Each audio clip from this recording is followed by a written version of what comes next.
Let's go ahead and draw a new state.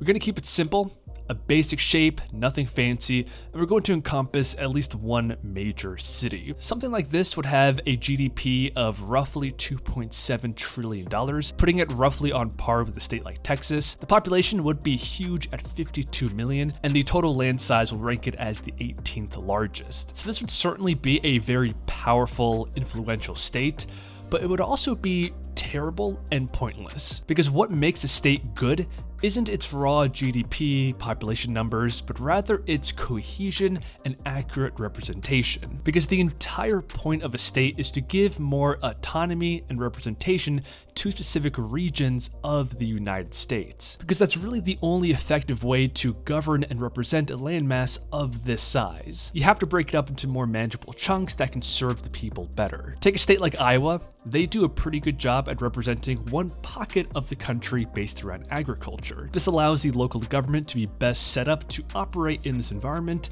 and serve and represent its people. The state that we created loses the ability to effectively represent the people. For instance, people in the suburbs of NYC and Kentucky have very different priorities, and that gets lost in this state structure. And a state that we already see similar things happening in is Oregon. Here, the Cascade Mountains effectively split the state into an urban coastal region and a more sparsely populated interior. Economically, Eastern Oregon is much more aligned with Idaho than it is with Portland, and as a result, we do have a prominent succession plan in this state for Oregon to break away and become part of Idaho. But generally, Oregon is not considered to be the worst or most inefficient state.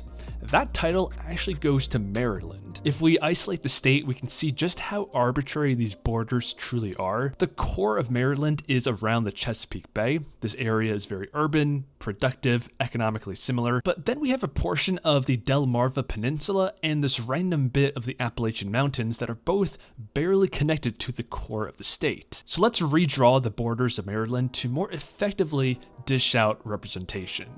So as we established, the core of Maryland is this valley right here. And that means that the only good border that I would keep is the southern border with Virginia.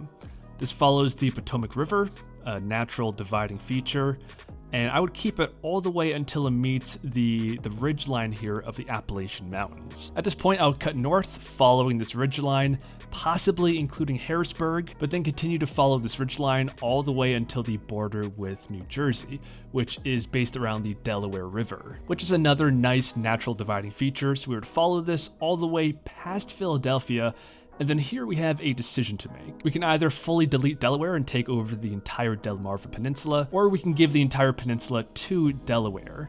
And I think this is the better course of action here. That'll result in the new borders looking something like this. Do note that this puts both Philadelphia and Washington, D.C. within the same state. But I think that's warranted because these two cities have a lot in common, both historically as well as with their modern economies and politics. So the state will be very influential, but I don't think it would be too overpowered. It's still relatively small in size. It shares control of the Chesapeake Bay now with the enhanced Delaware. If you guys want to see me continue this into a series of redrawing state boundaries, let me know, leave a like, subscribe, all that kind of stuff, and I'll see you guys in the next one.